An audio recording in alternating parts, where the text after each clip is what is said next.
como discípulos, es el centro de lo que abraza nuestra fe, porque ahí está Jesús.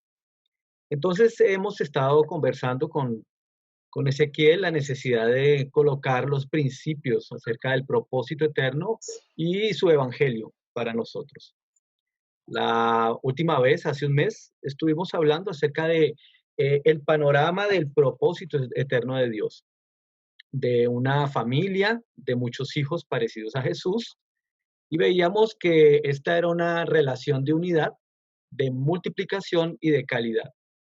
Y concluimos hace un mes acerca de en qué nos debemos parecer a Jesús. Y sacamos un listado, el cual es nuestro mapa, nuestra guía para llegar a la estatura del primogénito, del varón perfecto, Jesucristo el Señor. Este Jesús es el modelo de autoridad, es el modelo de sabiduría, es el modelo de ciencia, pero también es nuestro modelo de humildad.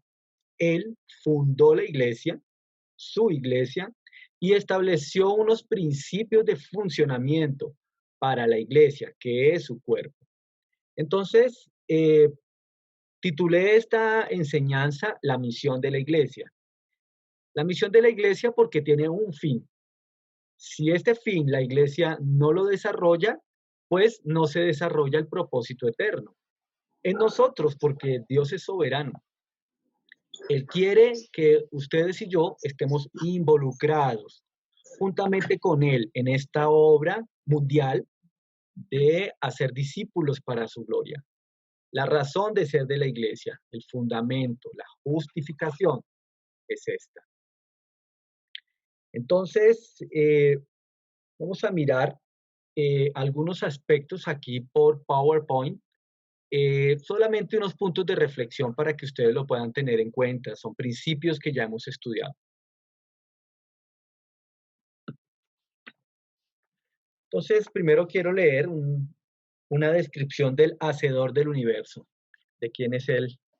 Es un poema muy pequeño que está publicado en un libro que se llama Los 100 retratos de Cristo.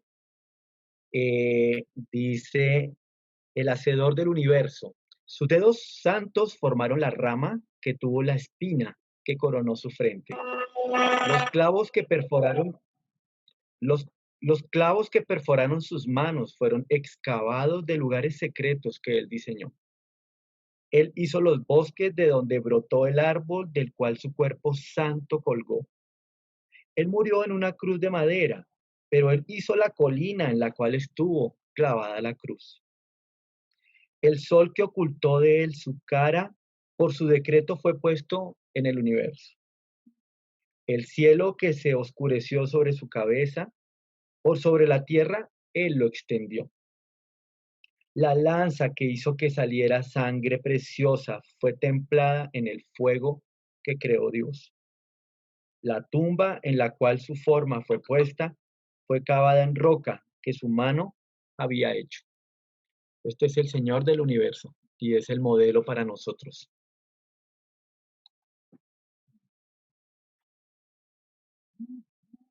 Entonces, la misión de la iglesia está centrada en el plan de Dios.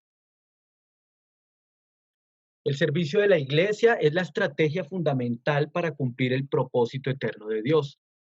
La verdad es que la iglesia funciona, vive y es creada para hacer discípulos del Señor Jesús. Esta misión define y justifica la presencia de la iglesia en la tierra. Una vez la iglesia sea llevada a su Señor, arrebatada, ya no habrá esta misión, ya no habrá cómo hacer discípulos, porque esta es la razón de ser. Tenemos dos tareas principales: evangelizar al mundo y enseñar a que los discípulos guarden todas las cosas que Jesús enseñó. La evangelización al mundo es la misión más desafiante que puede tener un hijo de Dios. Saber que fue llamado para esto y que la razón de ser, de lo que trabaja, de lo que estudia, de lo que habla, de su matrimonio, incluso de sus inversiones, están todas dirigidas a ser discípulos de la gloria de Dios. Hermanos, tienen que guardar eso en su corazón. Todo lo que ustedes viven, todo lo que ustedes hacen, está dirigido para la gloria de Dios, a ser discípulos. Incluso cuando nosotros miramos que tenemos dificultades y problemas, debemos recordar que aquellas están dirigidas para hacer discípulos de la gloria del Señor, de Jesucristo. Así que cada uno de ustedes, los que han sido involucrados en esta tarea, en este llamamiento, venimos a ser testigos y proclamadores. Es decir, venimos a hablar de las maravillas del que nos sacó de las tinieblas y nos llevó a ver semejante luz tan admirable. Eso es un testigo. Es una persona que puede hablar de lo que vivió, de lo que presenció. Hablamos de los testigos de Jesucristo, aquellos que podemos decir lo que Él hizo por nosotros en la cruz del Calvario, de la forma como venció la muerte resucitando, de la forma como Él es exaltado y es el Señor de señores. De esto somos testigos. Aleluya. Pero nosotros somos testigos abriendo nuestra boca. Claro, primero, mostrando nuestra vida. Segundo, abriendo nuestra boca. Si usted no abre la boca, no se constituye en un proclamador. Las personas, las naciones, se quedarían desocupadas sin eso. Me tuve la tarea de buscar este mapa.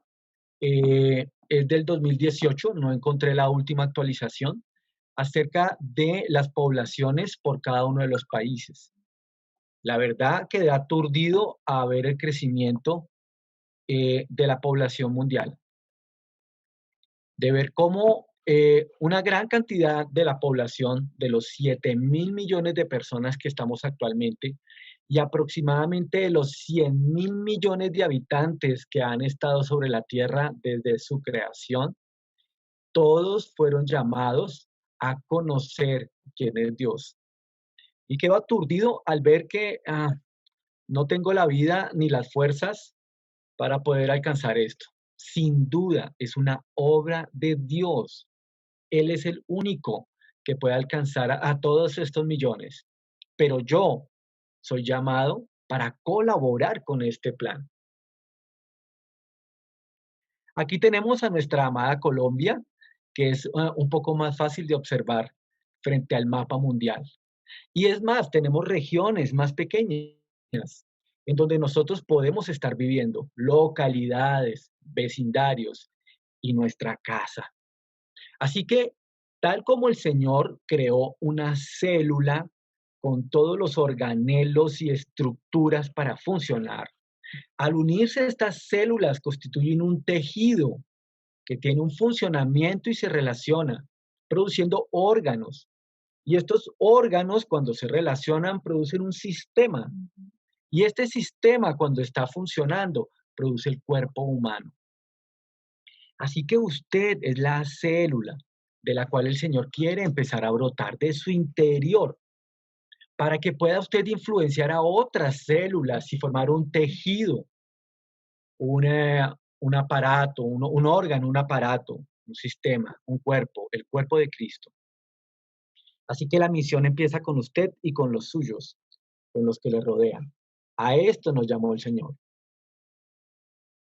Todos los santos, es decir, los que fueron justificados por la sangre del Cordero, constituyen una nación de sacerdotes. Esto es muy interesante, posiblemente repetitivo para algunos de ustedes, pero es muy interesante porque en esta semana, hablando con mi esposa, veíamos nuevamente el centro del llamamiento del trabajo sacerdotal. Nosotros, queridos, que no éramos pueblo, que no estábamos incluidos en aquel pacto del monte de Sinaí, vinimos a ser pueblo por voluntad de Dios. Y un pueblo que tiene unas cualidades, unas características y una misión. Mire, el pueblo de Dios deja de ser pueblo cuando pierde la misión a lo que fue llamado. Me encanta la historia del Éxodo. por lo positivo y lo negativo. Aquí voy a leer en Éxodo 19:6. El propio Señor, desde el monte de Sinaí, decía: vosotros me seréis un reino de sacerdotes, gente santa. Estas son las palabras que dirás a los hijos de Israel. Es decir, estas son las palabras que usted, mi querido, tiene que repetírselas a sus hijos. Ustedes son una nación de sacerdotes, una nación santa, un pueblo adquirido por Dios, de acuerdo a lo que aprendimos en Primera de Pedro 2:9. Este reino de sacerdotes tiene una cualidad fundamental, lo que hablamos de la genética espiritual el mes pasado, que son santos. ¿Y quién es santo sobre nosotros, en nosotros? Nadie, pero por haber sido santificados por voluntad de Dios, por medio de Jesús, usted tiene la genética que lo identifica para esta nación de sacerdotes. Esta invitación la hizo el Señor, se la hizo todo el pueblo, y Dios, con la expectativa de venir a tener una comunión santa con su pueblo, invita por medio de Moisés a que ellos se reunieran ahí en la base del monte de Sinaí. Los eventos que vienen después de esto son impresionantes. Hace poco hubo un terremoto en Turquía que nos deja a nosotros consternados de la violencia, de la severidad del movimiento de la tierra. Mira, esto no era nada frente a lo que se presentaba en el monte de Sinaí. El Señor abría su boca y tronaba. El monte de Sinaí se humeaba. Había un fuego impresionante, pero además habían otros fenómenos meteorológicos inexplicables, como caída de granizo en medio de ese fuego y rayos, y temblaba todo.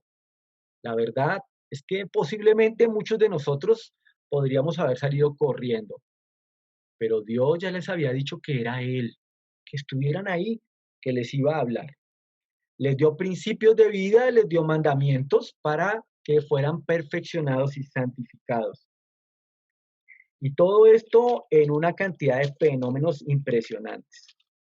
Pero en el Éxodo 20:18 dice así, en adelante: todo el pueblo observaba el estruendo y los relámpagos y el sonido de la bocina. ¿Quién tocaba esa bocina? No era un hombre. Y el monte que humeaba, y viéndolo el pueblo temblaron y se pusieron de lejos. Ya dijeron a Moisés: habla tú con nosotros y nosotros oiremos, pero no hable Dios con nosotros para que no muramos. Moisés respondió al pueblo: no teman, porque para probarlos vino Dios y para que su temor esté delante de ustedes, para que no pequen. La palabra de Dios nos produce, nos infunde respeto, admiración, alegría, pero nos infunde temor para saber que tenemos a un Dios muy poderoso. Esto es el proceso que el Señor nos invita a hacer cuando somos adoptados hijos y sacerdotes. Lo que sucedió con Éxodo 20:18 fue el rechazo del pueblo a la invitación de Dios. Dios quería una nación de sacerdotes, el pueblo no le interesaba porque tenía miedo y prefirió dejar a Moisés como un intercesor entre los hombres y Dios, tanto que Moisés se convirtió para ellos la figura de Dios. Y Dios utilizó a Moisés para traer esta comunicación. Pero recuerden, el deseo de Dios era toda una nación de sacerdotes. Queridos, la iglesia es la nación de sacerdotes de Dios. Ahí en Apocalipsis 5:10 hay una declaración tremenda al final de los tiempos para esta iglesia del Señor Jesucristo.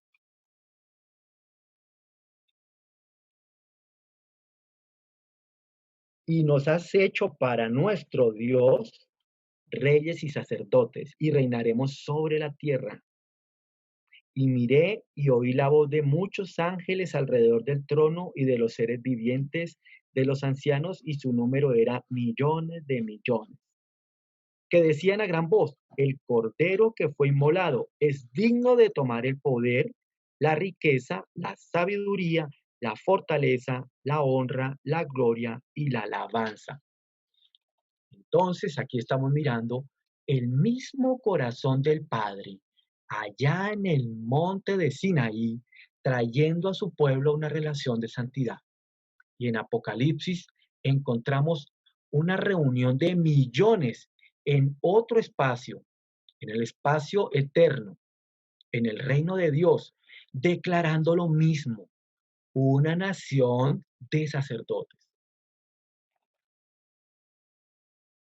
La iglesia es la encarnación del propósito eterno de Dios. Todos los discípulos son siervos de Dios. La iglesia debe ofrecer condiciones para que todos desarrollen su servicio. Si nosotros somos siervos de Dios, la relación que tenemos nosotros no está mediada por un Moisés, es decir, por un pastor, o por dos ancianos, o por cinco ancianos. Todos nosotros somos siervos de Dios. A todos nos corresponde desarrollar este sacerdocio santo. Y es con alegría que el Señor quiere vernos funcionando, cooperando, yendo, saliendo, pidiendo, rogando. La iglesia, que es una comunión, una relación de personas, debe ofrecer esas condiciones para que cada uno, el más pequeño como el que está un poco más grande, desarrolle su servicio. ¿Cuál servicio? Ser testigos y proclamadores, ¿verdad? Y ayudar a que se guarden todas las cosas que Jesucristo mandó. A esto se le llama coyunturas y ligamentos.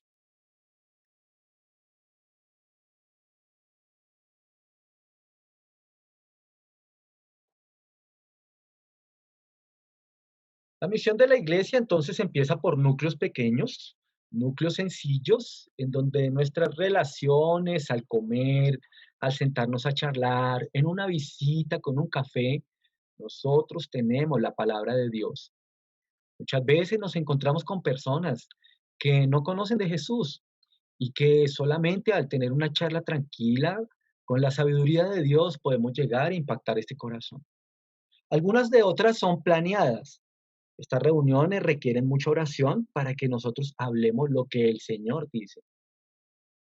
Esto fue lo que vimos en las reuniones que hacía Jesús y me encanta verlo a la distancia del tiempo, de los siglos, cómo Él desarrollaba esto.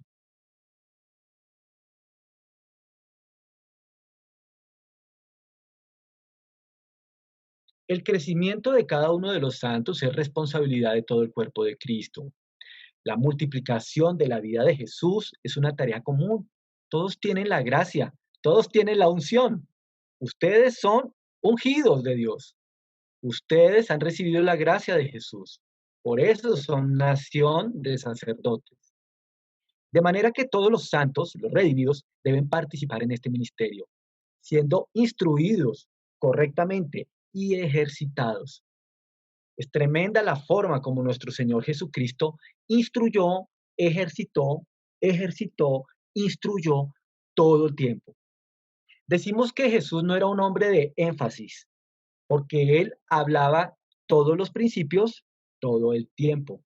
Y todo el tiempo hablaba todos los principios.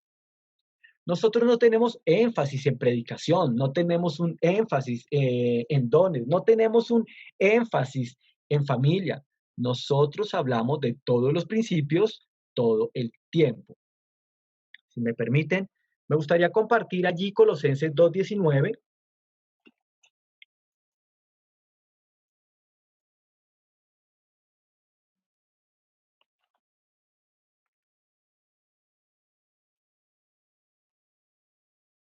Dice, y no sujetándose de la cabeza en virtud de quien todo el cuerpo, nutriéndose y uniéndose por las coyunturas y ligamentos, crece en el crecimiento que da Dios. Así que el cuerpo de Cristo no es un cuerpo estático, sino un cuerpo que tiene una naturaleza o una característica natural mejor. y es que crece, va hacia arriba, va hacia adelante. El cuerpo de Cristo debe ser instruido y ejercitado para un crecimiento. ¿Cuál es la meta del crecimiento? El modelo de Jesús, la estatura de él. La cita bíblica bien conocida entre nosotros de Efesios 4, 15, 16, que ha sido de gran bendición para entender esto, dice, para que ya no seamos, voy a leer desde el 14, niños fluctuantes, llevados por doquiera de todo viento de doctrina, por estratagema de hombres que para engañar emplean con astucia las artimañas del error, sino que, siguiendo la verdad en amor, crezcamos en todo en aquel que es la cabeza, esto es Cristo, de quien todo el cuerpo, bien concertado, unido entre todas las coyunturas que se ayudan mutuamente, según la actividad propia de cada miembro, recibe su crecimiento para ir edificándose en amor. Este es un cuerpo vivo, es un cuerpo dinámico en donde cada uno va generando una serie de relaciones. Todas las relaciones van dirigidas al crecimiento del cuerpo hasta la estatura, hasta la cabeza, hasta Jesucristo. Hermano, si usted consigue mirar esto con claridad, cada relación que usted establece en el cuerpo de Cristo va a ser dirigida a que mi hermano crezca al modelo de Jesús. Y cuando un hermano establece una relación conmigo, estoy con la certeza de que este hermano desea que yo crezca hasta la estatura del Señor Jesús. Esto es muy precioso porque entonces se quita de medio de nosotros algunas cosas que aprendimos del mundo, como los prejuicios, la prevención, ¿verdad? El pensar que alguien se está acercando a mí porque me va a hacer mal, pero yo debo pensar que se acerca a mí porque me va a hacer el bien. Y esto cambia mi forma de relacionarme con mis hermanos, con mi familia, eh, con el cuerpo de Cristo. Entonces, en resumen, la obra del servicio inicia siendo testigos y proclamadores. El Espíritu Santo fue derramado para capacitarlo a usted, a cada uno de nosotros, en este servicio. Nosotros entonces venimos a constituir un cuerpo de colaboradores de la obra de Dios. No somos dueños. Nosotros no somos la autoridad de la iglesia. La autoridad es Jesucristo, quien es la cabeza. Y nosotros obedecemos este llamado de cooperación que el Señor nos está dando. Es muy interesante allí en 2 Corintios 5:20. Yo voy llevando las citas bíblicas un poco rápido, pero quiero concretar la idea.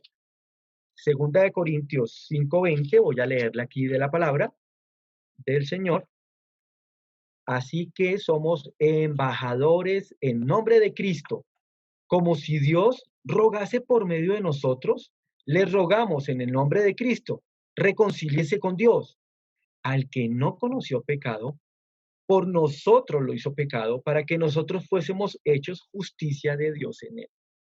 Esta justificación lo hace usted acreedor de una misión, de un trabajo dentro del reino. Ahora estamos acabando de pasar un proceso muy interesante en mi familia, porque mis hijos están empezando a entrenarse para mirar alguna obra de trabajo, alguna profesión, y miramos que es necesario prepararse. La improvisación parece que no es el mejor consejero. Nosotros miramos que la preparación le permite a uno ser calificado para una obra. Y este ejemplo lo tomo de una forma para mirar que debemos prepararnos para la obra de Dios. Si soy llamado a una misión tan grande, mundial, que me turba el corazón, pero que por lo menos el Señor me permitió nacer en Colombia y me sigue turbando el corazón, pero que estoy en una región más pequeña, yo puedo y debo prepararme para colaborar con esta obra. Hermanos, somos embajadores para decirle a las personas, vengan y reconcíliense con Dios, porque Dios tiene la puerta dispuesta a aquellos que quieren convertir su corazón. ¿Quién les va a contar eso? ¿Un ángel de Dios? No. ¿Una presencia como la de Sinaí? No. Ahora ha sido derramado este poder estruendoso, fuerte, en cada uno de ustedes, para que vengan a contarle a las personas. Vengan, reconcíliense con Dios. Es más, dice que roguemos a Dios y que le roguemos a las personas que vengan a reconciliarse por amor, por misericordia. Finalmente llega al punto culmen, al punto alto de las palabras de Jesús. Es un momento espiritual cuando él dijo esto, ¿saben? Jesucristo dijo así: toda potestad me es dada en el cielo y en la tierra. Por tanto, id y haced discípulos a todas las naciones. Bautícelos en el nombre del Padre, del Hijo y del Espíritu Santo. Enséñeles que guarden todas las cosas que les he mandado. Miren, yo estoy aquí con ustedes todos los días, hasta el fin del mundo. Las palabras que dijo Jesús son palabras de acción, no son palabras de observación. Id y haced son verbos de acción. Por eso cuando hablan de Jesús en la Biblia, dicen que Él es el verbo de Dios. Él es la palabra, la acción de Dios. Ahora Dios está hablando en sí mismo encarnado, diciendo id y haced. Y, ¿sabes qué quiere decir? Párate, levántate. Haced quiere decir salid y fabricar. Id y hacer son acciones de nuestra vida espiritual que son expresadas en mis pies cuando camino, en mis manos cuando trabajo, en mi lengua cuando hablo. Y hacer es un principio espiritual que tiene una práctica en mi carne.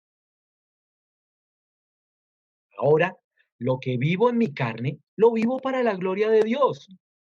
Si yo voy a utilizar mi cuerpo, mis miembros, que son dominados fuertemente por el pecado, ahora entiendo que hay una ley diferente espiritual que puede llegar a gobernar lo carnal. Y hacer. ¿Qué hablar? Tengo que instruirme. ¿A dónde ir? Debo orar. Pero ya tengo una familia, ya tengo unos amigos, ya tengo una región donde el Señor quiere que yo vaya y haga. Es muy precioso entender el llamado del Señor.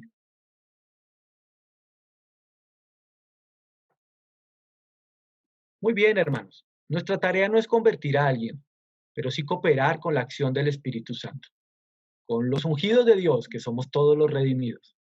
Miren, solo Dios puede producir una nueva vida en Cristo, pero tenemos una tarea simple e importante: armonizar o juntar la palabra de Dios que mora en usted con el vacío de la humanidad.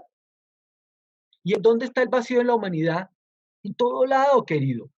En lo que ustedes escuchan de las conversaciones, en las noticias, en las maldiciones, en la embriaguez, en la depresión de la gente sin esperanza, en la persona que está envuelta en el alcoholismo. Esto es el vacío, este es el hambre y sed de justicia. Nosotros debemos buscar a las personas que tienen hambre y sed de justicia para colocar la palabra de Dios. Y el Señor se encarga de hacer el milagro.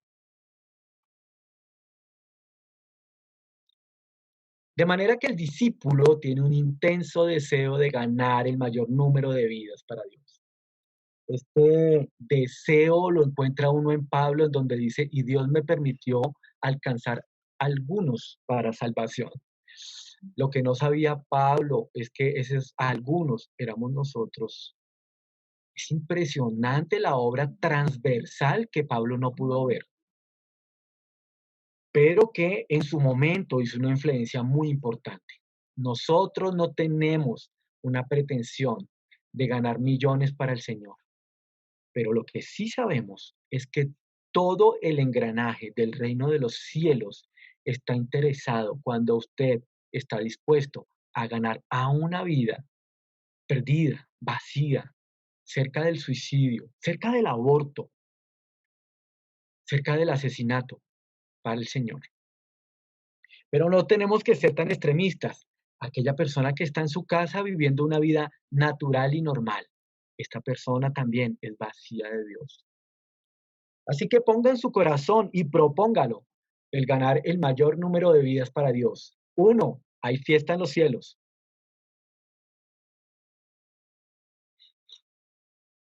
Muy bien, entonces hablamos de ser testigos y proclamadores y la forma como Jesús se movió por todo lado. El mismo Señor Jesucristo, inspirando al apóstol Pablo, utiliza un lenguaje humano para poder entender asuntos espirituales complejos. Dice él que establece coyunturas y ligamentos en el cuerpo de Cristo y entendemos que esas son relaciones fuertes y resistentes entre cada uno de ellos. ¿Para qué sirve una coyuntura? ¿Para qué sirve un ligamento? Me tomé ahí el atrevimiento de colocar una imagen anatómica de una rodilla. Ahí está el fémur en la parte superior y la tibia en la parte inferior. Estos dos huesos son fuertes, tienen todas las características óseas, pero ellas por sí solas no funcionan. Cuando nosotros juntamos estos dos huesos y los relacionamos, se constituye la rodilla, una de las principales articulaciones y más grandes que hay en el cuerpo humano. La rodilla es una estructura increíble. Tiene unos arcos de movimiento amplios y sobre ella se generan unas tensiones de fuerza muy altas para poder caminar y generar el paso. Cuando Jesucristo dice id y haced discípulos, él ya estaba pensando en nuestras rodillas. Él había constituido las rodillas para poderse levantar y caminar y hacer discípulos. Bueno, si alguno no tiene rodillas, nos dio los brazos para empujarnos. Y si alguno no tiene brazos para empujarse, pues nos dio también articulaciones en el aparato fonatorio, en la boca, para hablar. Y si no tiene el aparato fonatorio, yo creo que este hermano está con Jesús. Eh, armoniza el cuerpo de Cristo. Armonizar el cuerpo de Cristo es que la estructura, el cuerpo de Cristo, funcione adecuadamente. Si alguna de estas estructuras se niega a funcionar, toda la rodilla queda bloqueada y no cumple la misión para lo que fue llamada, producir el paso, sostener. Entonces, en el cuerpo de Cristo tenemos relaciones muy fuertes. Ahí tenemos tendones, ligamentos, cartílagos que hacen parte de esta unión intrínseca muy fuerte, muy resistente. Y para la iglesia, estas son relaciones entre nosotros con esas mismas cualidades.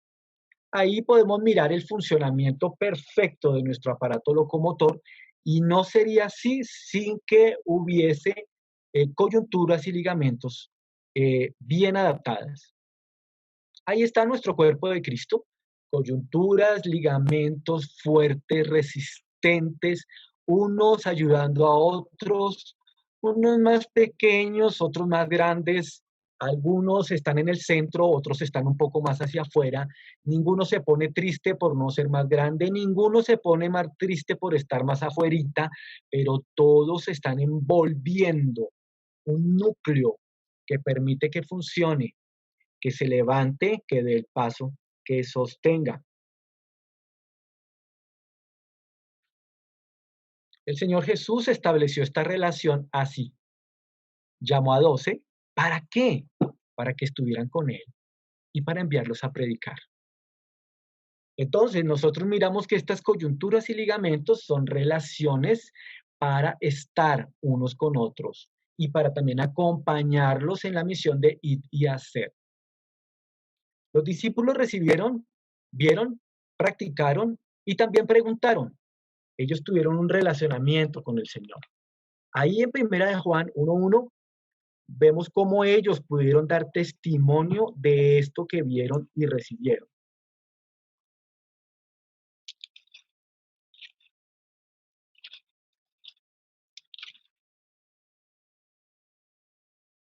lo que era desde el principio, lo que hemos oído, lo que hemos visto con nuestros ojos, lo que hemos contemplado y palparon nuestras manos tocante al verbo de vida, porque la vida fue manifestada y la hemos visto y testificamos y les anunciamos la vida eterna, la cual estaba con el Padre y se nos manifestó. Lo que hemos visto y oído, eso anunciamos, para que también vosotros tengáis comunión con nosotros. Y nuestra comunión verdadera es con el Padre y con el Hijo Jesucristo. Estas cosas les escribimos para que vuestro gozo sea cumplido. Esta cita bíblica es hermosa porque define toda la coyuntura, todos los ligamentos, todo el testimonio, toda la proclamación de lo que vieron, practicaron, escucharon, preguntaron. Ellos tuvieron un relacionamiento con el Señor, una comunión. Mientras estaba orando, ahora antes de empezar la lección, vino a mi mente esta figura de práctica del Señor Jesús. Voy a leerla en el Evangelio de Juan, capítulo 8, del 1 en adelante.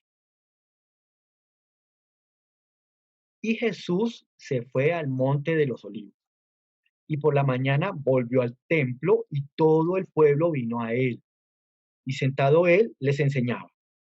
Entonces los escribas y los fariseos le trajeron una mujer sorprendida en adulterio, y poniéndola en medio, le dijeron: Maestro, esta mujer ha sido sorprendida en el acto mismo del adulterio. Y en la ley nos mandó Moisés apedrear a tales mujeres. Pues tú qué dices. Mas esto decían tentándole para poder acusarle. Pero Jesús, inclinado hacia el suelo, escribía en tierra con el dedo. Y como insistían en preguntarle, se enderezó y les dijo: El que de vosotros esté sin pecado, sea el primero en arrojar la piedra contra ella. Inclinándose de nuevo hacia el suelo, siguió escribiendo en tierra. Pero ellos, al oír esto, acusados por su conciencia, salían uno a uno, comenzando desde los más viejos hasta los postreros, y quedó solo Jesús y la mujer que estaba en él. Enderezándose Jesús y no viendo a nadie, sino a la mujer, le dijo: Mujer, ¿dónde están todos los que te acusaban? ¿Ninguno te condenó? Ella dijo: Ninguno, Señor. Entonces Jesús le dijo: Yo no te condeno, vete y no peques más. Es una escena muy preciosa, real, de una práctica de instrucción, de una práctica de perdón, de una utilización correcta del principio divino. El que escribió este evangelio, Juan, fue testigo de esto que vio. Y yo creo que fue testigo de lejos, porque Jesús dice que no vio a ninguno. Todos se fueron. Finalmente, hermanos, las características necesarias para que esto ocurra en un discípulo de Jesús es ser manso y humilde. El mes pasado concluimos eso. Debemos ser mansos y humildes como Él es. Someteos unos a otros en el temor de Dios. Esto define mansedumbre y humildad. Someternos a Dios. Muchos dicen que sí. Someternos a Jesucristo. Muchos dicen que sí. Pero Jesucristo dice que la forma de someternos a Él es cuando nos relacionamos unos a otros. Ahí están las citas bíblicas de Efesios y Mateo. Alguien quien es correcto ante sus propios ojos no puede ser instruido y ejercitado. No puede ser enseñado. Alguien que cree que es justo por sí mismo. Es imposible edificar a alguien que no se sujeta a estas coyunturas. Nuestro relacionamiento en el cuerpo de Cristo se establece por vínculos que poseen características. Solamente voy a leer las características para que ustedes las repasen en su vida. Sujeción, Efesios 5. Transparencia, Santiago 5. Amor, Juan 13. Honra, Romanos 12. Paciencia y perdón, Colosenses 3, 12 al 13. Al relacionarnos como miembros del cuerpo de Cristo en nuestra labor de sacerdotes, debemos procurar orar, aconsejar, según la palabra, servir y hacer discípulos. Nosotros presentamos entonces las características de nuestro Señor Jesús, pero nosotros cuando nos reunimos debemos procurar aprovechar el tiempo, orando, instruyéndonos en la palabra, sirviéndonos unos a otros y con el fin de hacer discípulos. El resultado de todo esto es la propia vida de Jesús en nosotros. Cristo en nosotros, la esperanza de gloria. Esto es el llamamiento más precioso que el Señor está haciendo. La esperanza de Dios en el interior de su corazón es que su Hijo Jesús se desarrolle en usted plenamente. De manera que nosotros no podemos elegir al Señor. Nosotros no escogimos esta misión. Nosotros no podemos recibir a Jesús en nuestro corazón. Mire lo que dice la palabra. No me elegiste vosotros a mí, sino que yo los elegí a ustedes. Los he puesto para que vayan y lleven fruto y el fruto permanezca. De esta manera, hermanos, y solo con esta condición, todo lo que pidan al Padre en mi nombre se los daré. Juan 15:16. El fruto, el ser discípulo y el hacer discípulo para la gloria de Dios, con estas calidades, con estas características de su misión, con este entendimiento de las coyunturas, de los ligamentos, con la disposición de ser testigos y proclamadores, es la forma como nosotros colaboramos con Dios en la producción de un fruto en donde está en las manos de Él muchos miembros relacionados, así como el Señor enseñó de que de la vid verdadera depende todo el fruto cuando estamos relacionados con Él. Hermanos, esto era lo que había en mi corazón y el deseo de profundizar un poco más en el pensamiento de nuestro Padre Celestial, que pueda ser inspirador para su vida, que se proponga como un reto de alegría colaborar con el Señor en este llamamiento eterno. En nombre de Jesús. Amén.